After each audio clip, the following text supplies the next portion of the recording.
ராமராமா, திங்கட்கிழமை 8ஆம் தேதி, பராபவ வருஷம் வைகாசி மாதம் 25ஆம் தேதி, அஷ்டமி திதி, பூரட்டாதி நட்சத்திரம், விஷ்கம்ப யோகா, பிரீத்திகரணம்.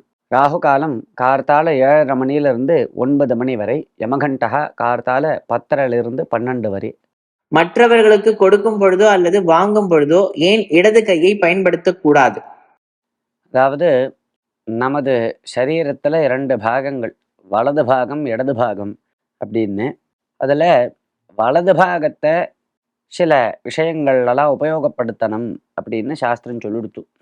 சாப்பிட்றது, தானம் கொடுக்கறது, பூஜை பண்ணுறது, இதில் ஹோமங்கள் பண்ணுறது, இதில் எல்லாத்துலேயும் வலது கையை உபயோகப்படுத்து அப்படின்னு சாஸ்திரம்.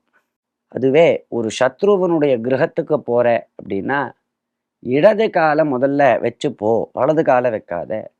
உன்னுடைய ஃப்ரெண்ட்ஸு, நண்பர்கள், உறவினர்கள் வீட்டுக்கு போகிற அப்படின்னா வலது காலை வச்சுப்போ அப்படின்னா சாஸ்திரம் பார்த்து பார்த்து சொல்கிறது.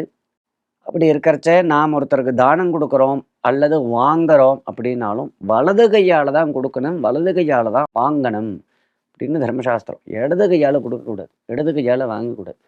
நீ லெஃப்ட் ஹேண்டராக இருக்கலாம், லெஃப்ட் பக்கம் உனக்கு வாகா இருக்கலாம், சில பேருக்கெல்லாம் அப்படி இருக்கும்.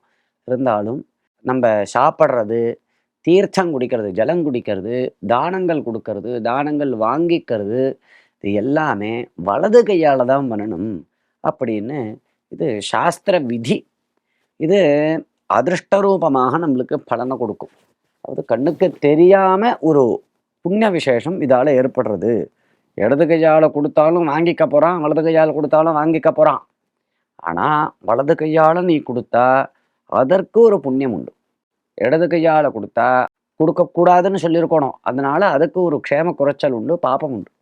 வலது கையால் தான் வாங்கிக்கணும், வாங்கிண்டா அது ஒரு ஸ்ரேயஸ். இப்படி சாஸ்திரம் ரொம்ப சூக்ஷ்மமான ஒரு திருஷ்டியில் நம்மளுக்கு உபதேசம் பண்ணுறது.